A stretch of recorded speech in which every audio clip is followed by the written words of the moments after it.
Pero mga idols, mukhang legit ang sinabi na ito ni BBM na payayamanin niya ang Pilipinas. Actually, nagawa niya ng mga idols. Di ba? Pinayaman niya naman talaga ang Pilipinas Di niyo ba alam? Ha? Hello mga Binds, what's up? This is Mr. Rio once again. So sa last video ko mga idols, pinag-usapan po natin yung masaklap na nangyari kay Senator Risa Hontiveros mga idol. Imagine mas marami pa ang undecided sa nakuha niyang resulta sa last 2028 presidential survey, no? Nakakatawa ang putya. Imagine nangangarap paging presidente, no? Alam niyo guys, hindi ko ma-imagine ang Pinas kung yan ang presidente natin. Baka maging communist country na tayo noon mga idols. Baka lang naman, madam. No. Kasi kahit gaano kabuti ang gobyerno mula pa noong panahon ni PRRD, against ka talaga sa gobyerno no? Si Panot lang talaga ang sinuportahan nito ni Risa no? Wala nang iba At dahil sa mga ginawa ni Madam Senadora, sa mga vloggers and bloggers na nagkomento lang naman dun sa dati niyang witness na pagdemanda sa kanila, nabira tuloy siya ni Idol Robin Padilla mga idols. Ayon kay Idol Robin, practice what you preach ang banat niya kay Senadora Risa Hontiveros mga idol. Ayon kay Idol Senator Robin Padilla, kapag sina Senator Risa daw ang nagrereklamo, pinapakinggan daw namin sila. Dahil sabi daw nila, freedom of expression at speech daw. Pero kapag sila naman daw ang inireklamo, ay tatakutin daw nila ng kaso ang kalayaan ng iba. Ayon kay Senator Robin Padilla, practice what you preach. Aray ko po. Sapul na sapul si Madam Risa mga idols. O ayan Madam Senadora, ha? Makinig ka. You better practice what you preach kasi, 'di ba? Hindi yung sarili mong pronouncement nilalabag mo kapag ikaw na ang tinatamaan. No? So ngayon naman mga idols, i-check naman po natin ang top 10 priority bills ni Kuya Bongo ngayong 20th Congress mga idol. Alam naman po nating lahat na solidong kaalyado natin yan si Kuya Bongo, di ba? So guys, number 1, expanded tertiary education subsidy. Layunin po nitong palawakin ang educational assistance sa kolehiyo para sa mga estudyanteng nangangailangan.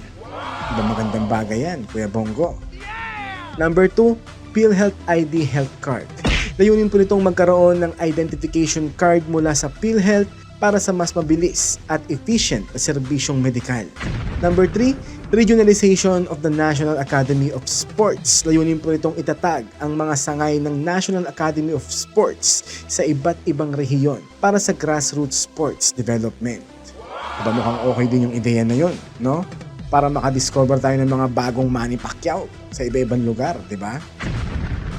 Number 4, New Medical Technology Law. Layunin po nitong magkaroon ng regulasyon at suporta para po sa medical na teknolohiya at innovation sa healthcare sector. Number 5, Department of Disaster Resilience. Layunin po nitong magtatag ng bagong ahensya para sa mas mabilis at sistematikong pagtugon sa mga sakuna at kalamidad. Number 6, Indigent Job Seekers Assistance Program. Layunin po nitong magkaroon ng programa para sa tulong sa mga walang trabaho na naghahanap ng trabaho. Lalo-lalo na ang mga mahihirap. Ba, napakalaking tulong nito mga idol kapag may patupad to, no? Number 7, across the board wage hike. Layunin po nitong itaas ang sahod para sa lahat ng mga manggagawa, hindi lang sa private, hindi lang din sa public sector, okay? Kundi para sa lahat. Ang panukala po ay dagdag na 100 piso, mga idol. Number 8, mental health offices in SUCs. Layunin po nitong magtatag ng mental health offices sa lahat ng mga state universities and colleges. Okay yan Number 9, Rural Employment Assistance or TUPAD Bill. Layunin po nito ang pagpapalawak ng programang TUPAD para sa agarang trabaho para sa rural areas. Okay din yan. Number 10, Magna Carta for Barangays. Naku, noon pa to gustong ipanukala talaga ni Kuya Bongo, paulit-ulit na lang, no? Hindi pa rin talaga pinapasa. Layunin po nito ang pagtibayin ang benepisyo at local autonomy ng mga opisyal at tanod sa barangay. Aba, napakaganda yan mga idols. And I totally agree with this. Kasi guys, noong ko pa sinasabi sa inyo, nasa first line of defense ang mga barangay. So dapat lang po na magkaroon sila ng mas mataas na honoraria or sahod kumpara sa mga nasa opisina lang dyan na pa-aircon lang. Tama. Diba? So bukod dito mga idol, patuloy niya rin pong pinapaboran ang ilang kaparehong bills mula sa 19th Congress. Kabilang ang Senate Bill number 195 or Philippine Center for Disease Control or CDC. Senate Bill number 2893, Virology Science and Technology Institute or VIP para sa mas matatag na national response sa pandemya. Samantala, ang ilang panukalang ukol sa healthcare, libreng annual check-up, comprehensive dialysis benefit, barangay health workers compensation, advanced nursing education at iba pa ay nakapaloob din sa kanyang legislative agenda. Okay na okay, di ba mga idols? Ngayong June 2025, binigyan din ni Senator Bongo ang mga panukalang ukol sa edukasyon or subsidy, sports academy, kalusugan, PhilHealth card, medical tech, mental health, dialysis, annual check-up, trabaho, job seekers assistance, tupad, wage hike, disaster resilience, bagong departamento, local autonomy, Magna Carta para sa bawat barangay. O diba? Yan mga idols ang patunay ng walang humpay na serbisyo ni Kuya Bongo. Dahil legit po talaga ang tagline niya na ang bisyo niya ay magserbisyo. Kaya naman the best ka talaga Kuya Bongo. So ngayon mga idols, payayamanin daw ni BBM ang Pinas. Anak ng tokwang pating oo. Wala pa rin bang kadaladala ang mga tao kay BBM? Noon sinabi ipamimigay daw sa taong bayan ang yamang iniwanan ng kanyang ama. Di pinakalat nila ang red propaganda nila about Taliano Gold, di ba? Wow! Tapos, bigla niyang sinabing it doesn't exist daw. Di budol is real, di ba? Tapos ngayon naman mga idol, may ganito na naman po silang mga headlines na BBM admin payayamanin ang Pinas. Saan na naman kaya yan iisipin ng mga odulista? Taliano Gold? Boss, patapos na ang termino mo, ha? Wala ka pa rin nagagawang something remarkable. Tapos, mambubudol ka na naman. Ano ba naman yan? Alam niyo guys, ang mga sabi ko lang is certified na komedyante po talaga ang presidente natin mga idols. Tarangis na yan, di ba? Pero guys, i-check na natin kung anong sinasabi dito sa article na to ng Abante ha. Let's check it out mga idols. Let's go. Ayon sa article na ito mga idol, palalakasin daw ng gobyerno ang Macroeconomic Foundation upang makaangat ang Pilipinas at maihanay sa upper middle income country.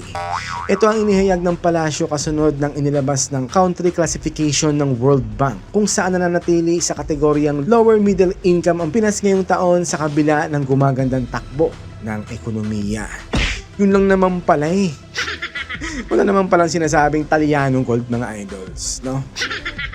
So Mr. President, mali na naman po ang pronouncement ko dito na payayamanin ng Pinas. Kasi hindi po mangyayari yon unless gagawin mo yung plano ng Diyos para sa bayan natin. Kaso hindi naman eh.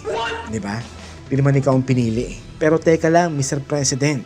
Di ba sobrang lawak po ng Macroeconomic Foundation na yan? Diba? Ano ba sinasabi mong payayamanin mo ang Pilipinas kapag pinalakas nyo to? Ha? Kasi guys, ang Macroeconomic Foundation ay tumutukoy sa pangkalahatang kalagayan at estruktura ng ekonomiya ng isang bansa na sinasabing pundasyon para sa paglago, katatagan at kaunlaran. Okay? Isa po itong basihan sa paggawa ng mga pulisiya, investment at mga plano sa pag-unlad ng gobyerno. Okay?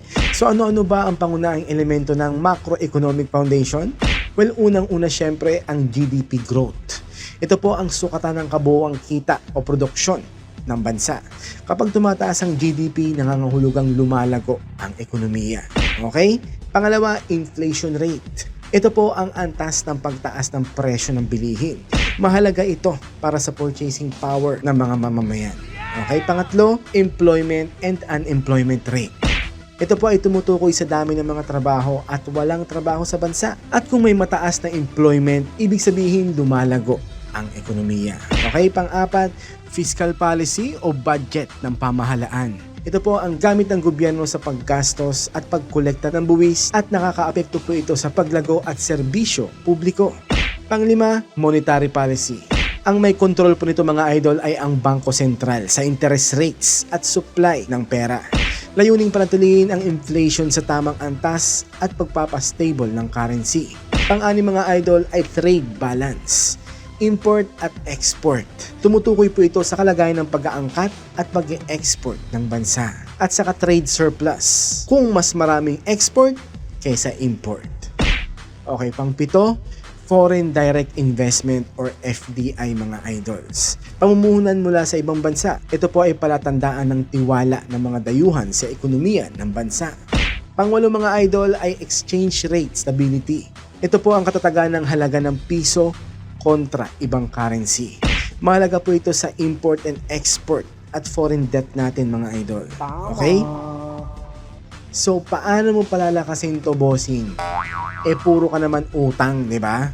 So, bakit nga ba mahalaga ang macroeconomic foundation mga idol? Well, ginagamit po ito ng pamahalaan, bangko at mga investors bilang batayan sa desisyon kung lalagyan ba nila ng pera, proyekto o pulisiya ang bansa. Dahil kung malakas ang macroeconomic foundation, ibig sabihin mas tiwala ang negosyo at mga investors, mas maraming trabaho at serbisyong publiko. So, paano mo nasabing payayamanin mo ang Pinas sa pamamagitan ng pagpapalakas dito? Di ba? Natural puso ng bansa ang ekonomiya. Putya, gobyerno dapat ang utak, but unfortunately, ikaw ang presidente. Alam niyo naman na siguro ibig sabihin nun, no? Ayoko na magsalita at baka ma-plug na naman tayo ni bossing YouTube, no? Putya, akala ko naman kung anong gagawin ni PBBM, yun lang pala. Ito lang pala. Malakas naman na talaga ang macroeconomic foundation ng ating bansa, Mr. President. Ano pang pinagsasabi mo? Ha? So would you please stop this exaggeration para makakuha ka na naman ng mga uutuin mong Pilipino? Okay? Kayo talaga. So, yun lang naman pala mga idols. Akala ko naman may gagawin siyang something remarkable or kakaiba. Yun lang naman pala. Ang babaw talaga ng imagination ng mga to para payamanin ng Pilipinas, no? Dali-dali lang gawin nun eh. Tama. Gusto niya gawin ko eh. Kaso, hindi nila magagawa yon dahil malaki masyado ang kanilang conflict of interest. Kaya mahihirapan talaga silang gawin yan mga idols. Tama. Alam niyo kung bakit? Kasi guys, sarili lang po nila ang gustong umasenso at yumaman. Tama. Kaya kahit kailan, hindi po talaga nila magagawa yan. Pero mga idols, mukhang legit ang sinabi na ito ni BBM na payayamanin niya ang Pilipinas. Actually, nagawa niya ng mga idols. Di ba? Pinayaman niya naman talaga ang Pilipinas Di niyo ba alam? Ha? Dahil pinayaman po ni BBM ang pinasautang mga idols. Dahil ayon po sa post ng Pilipinas page, dahil umubra daw po sa 16.92 trillion ang kabuuang utang ng Pilipinas sa pagtatapos ng Mayo 2025. Batay sa datos ng Bureau of Treasury, ang naturang halaga ay mas mataas ng 166.2 billion kumpara noong Abril, which affects sustained investors' confidence in the Philippine economy. Ayon daw po yan sa ahensya. So, ang kabuuang utang ay 11.78 trillion ang utang sa loob ng bansa or domestic debt, habang 5.14 trillion yun naman po ang utang sa labas ng bansa or external obligations. Wow! So, congratulations sa Marcos administration. Mukhang aabot po sa 20 trillion ang magiging utang natin pag natapos na ang termino ng presidente natin. So, good luck Pilipinas na lang talaga mga idols. So, paano guys? Kita-kits po tayo ulit sa mga next videos. Okay ba?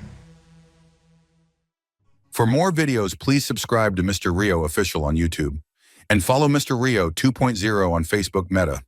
Thanks, Makabayans.